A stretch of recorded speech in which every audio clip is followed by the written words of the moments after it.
Are we just rolling? Welcome to week 2. Week 1 was great.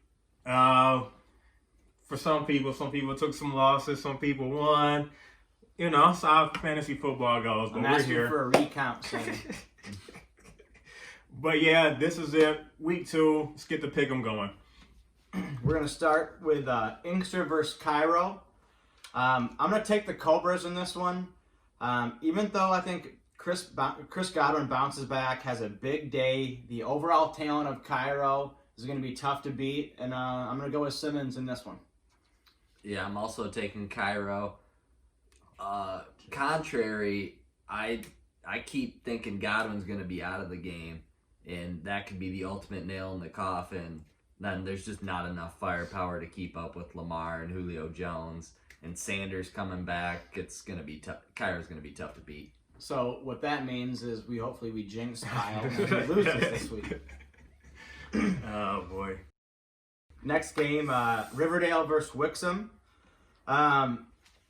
Even though Young Ho has the game of his career and scores 20 fantasy points as a kicker, which is almost unheard of, I think the Rudes are just going to take this one. Tom Brady is going to have a big bounce back week after getting embarrassed on the field and in the media.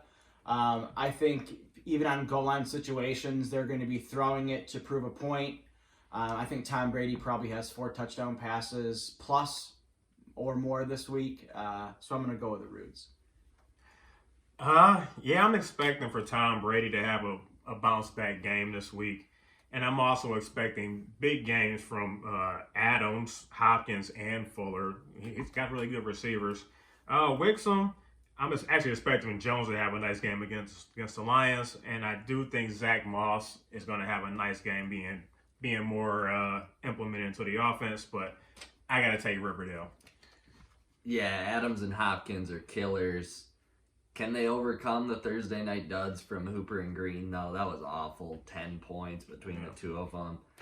Yeah, Tannehill's missing his top target.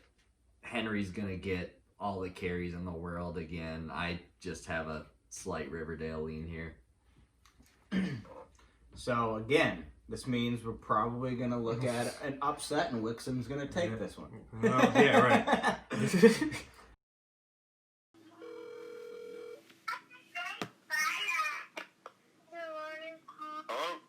The Wixom Hicks have a big game tomorrow versus the Riverdale Rudes. And the Riverdale Rudes just said they're going to put it down on you. You have a response to that? The Riverdale Rudes better get ready for Tannehill to light it up, that's all I gotta say. Tannehill's going to light it up tomorrow? I don't even know who I have on my team. Let me take a look here. I know that Kittle's on the bench, so I guess the Riverdale Rudes probably got a lot of weight to what they just said. Let's see who we're working with here. Tannehill, Campbell, Miller. Oh, yeah, I'm out.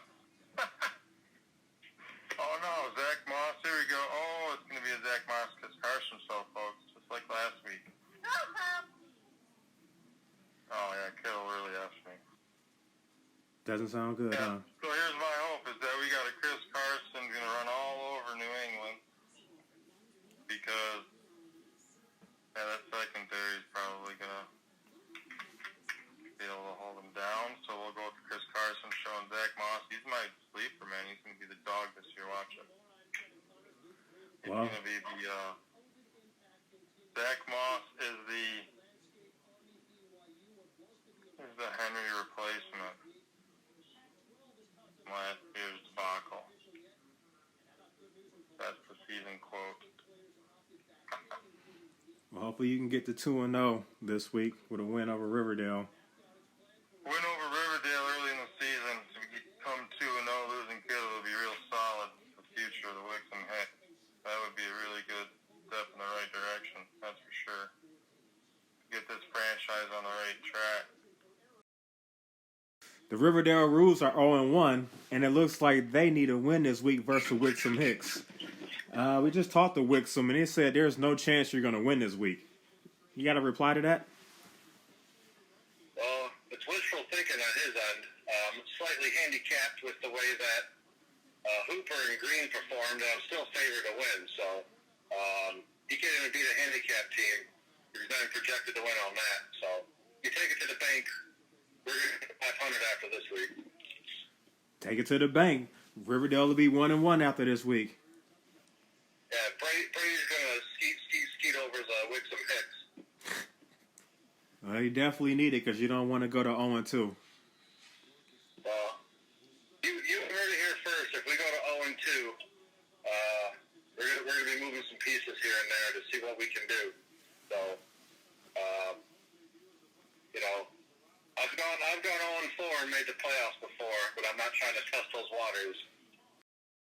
Next up, we got Hell versus the Crennels. By default, the Crennels. I'm done. Yeah, I don't know how Hell's going to be able to do anything this week. He's got far too many injuries on the team to even compete. And then if they were healthy, I'd still pick Houston anyway. So, yeah, the Nels. Knowing the waiver wire movements that are done by Hell, we expect a couple of sloppy pickups at 12:45 p.m. to fill the roster. He's got so many injuries. It's key players too, Galladay, But yeah, this game.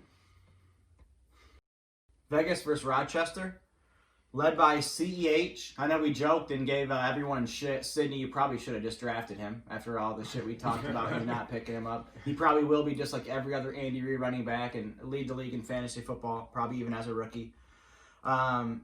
This is going to be a really tough game, though. I love Rochester's roster. Red, even though I hate giving you credit, I think you just drafted a really good team. But I don't know how Vegas starts 2-0. I'm expecting a really close game too, man. I think the Showers are going to have a nice game. But like you said, man, napalms are loaded across the board. Rand, like you said, you did a great job, man. And then with Marlon Mack going down, and now Jonathan Taylor's going to be the number one starting at week 2. It's going to be tough, man. I got to go with the napalms. Does Vegas overcome this 4-9 preseason projection and start the season 0-2? 2-0. 2-0. I keep saying that. But I think this is the upset of the week. I think Higbee outperforms Andrews, and Kamaro's probably going to get neutralized with Thomas being out. Evans is going to blow up with Godwin potentially out or just lingering. And Clyde Edwards-Hilaire's incredible. Vegas 2-0. The upset special, huh? So you guys going with the upset? All right. So we gonna humiliate them. I think the matchups he's projected to win, but we've done this dance before. All right, yeah. So you guess you gotta wait till the tomorrow show to see who everybody picked. But it's Put it on it. I said it. I'm gonna stomp red. You stomping red and that's it? Yep. And I'm gonna eat some bacon to celebrate my victory.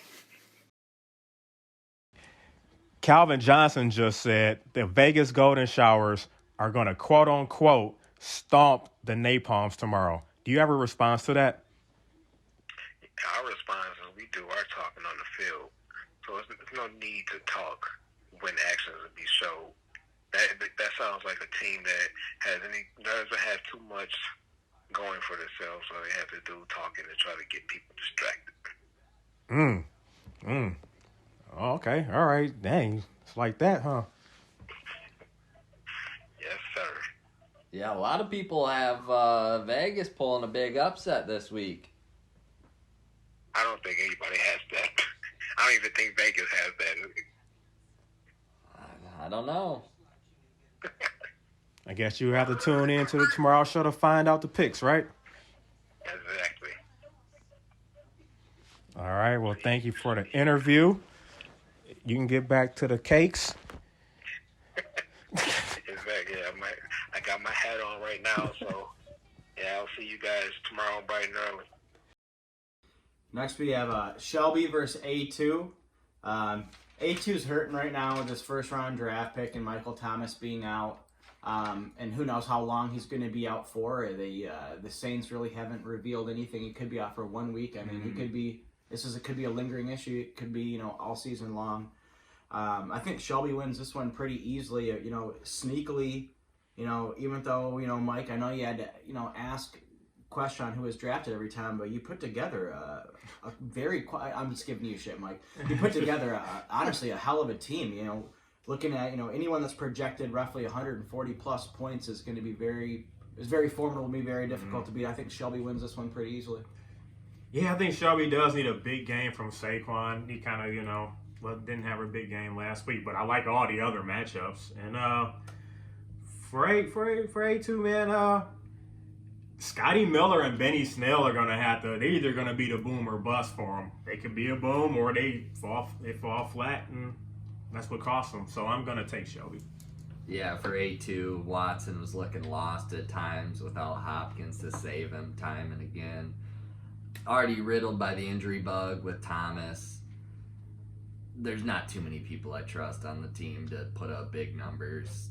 Saquon's about to remind everyone who he is this week, and David Johnson looks back in form. I have Shelby big in week 2.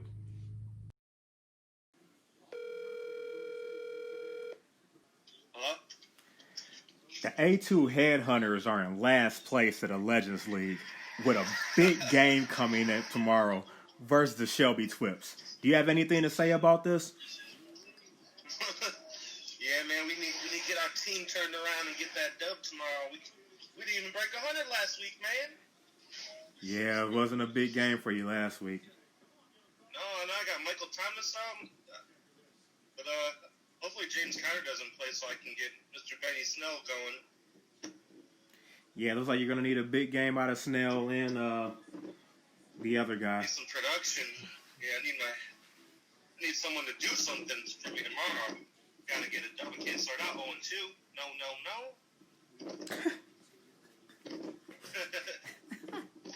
Yeah, your league is tough, man. There's so many teams. It's tough. Yeah, it's not an easy league to win.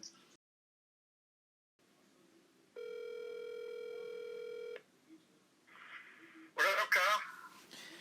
The Shelby Twips are 0-1 and in 13th place in the Legends League. They got a game tomorrow versus the 0-1 Headhunters. How do you feel going into tomorrow's game? The headhunters are the ones being hunted. It's big words. Big words. Big game. I'm ready. Anything else you'd like to add? No. We're going to change the Twips to the Shockers. I got a new pick I'm going to throw in there as soon as I figure it out. All right. Shelby Shockers, baby. It's the Shelby Shockers. It's coming. Got a logo too? Yeah, it's chewing the pink, chewing the stink. Fuck yes.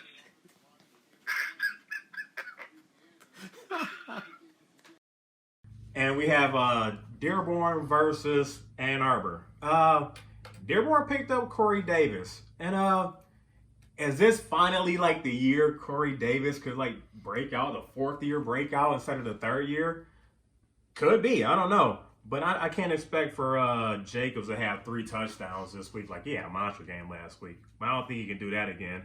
And for the Harambe's, Mahomes and Kelsey, and that game with the Chargers, he has Eckler too. That's going to kind of decide everything here. But I'm expecting big games from all 3 of those players, so I'm going to go with the Harambe's. Yeah, to double down on Corey Davis, I was initially leaning towards Dearborn, but having to slot him in for A.J. Brown's tough. And Derrick Henry's just going to run the offense again. There's too much firepower in Ann Arbor. I have them taking it. I'm 0-2.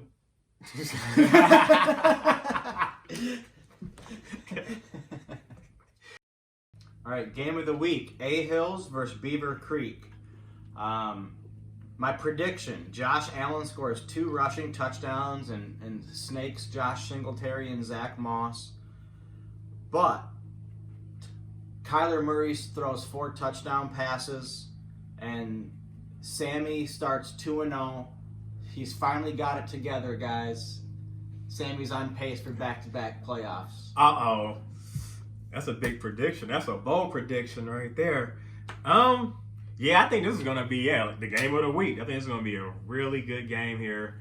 If I was BC, I'd be a little worried about Murray and Drake versus Washington. They actually have a really good defense that's being slept on, especially with that pass rush.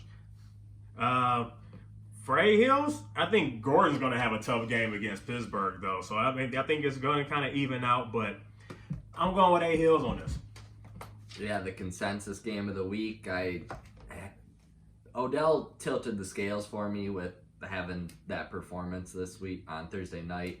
I think Dalvin Cook and Kenyon Drake are one of the best 1-2 punches at running back in the league this year. And I think Thielen and Ridley just come back down to earth for A-Hills. It's going to be a high-scoring affair, though, but Beaver Creek Munchers taking down the number 1 seed. Trevor, since we're talking about the game of the week, you mentioned Odell Beckham Jr. as the deciding factor. If I remember correctly, I think he's only +6 on projection. So you think +6 on a projection is going to tilt the scale? I think that's a pretty bold statement. Off what he has been with Cleveland in his career. That's what I'm basing it off of. He's been an afterthought with Baker Mayfield. I bet you he's probably averaged like 14 points fantasy. I'm just saying +6 on projection should not be a scale tilter because that's what you're looking at. I originally thought he was gonna have like 5-6 points. Honestly, Simple. All right. Well, we were able to get an interview with both owners for the game of the week, and here's what they had to say about it before we even called them. Sammy Guys White, you're playing in this week's Legends League Game of the Week. Do you have anything you'd like to say going into tomorrow's game? I'm pretty confident. I think my receivers are going to hold up strong. I'm confident in Murray this week, confident in Drake. I have nothing but W coming towards me this week. Okay. All right. That's big words. I'd like to hear that. I guess you got to wait until tomorrow's show to see what the picks were.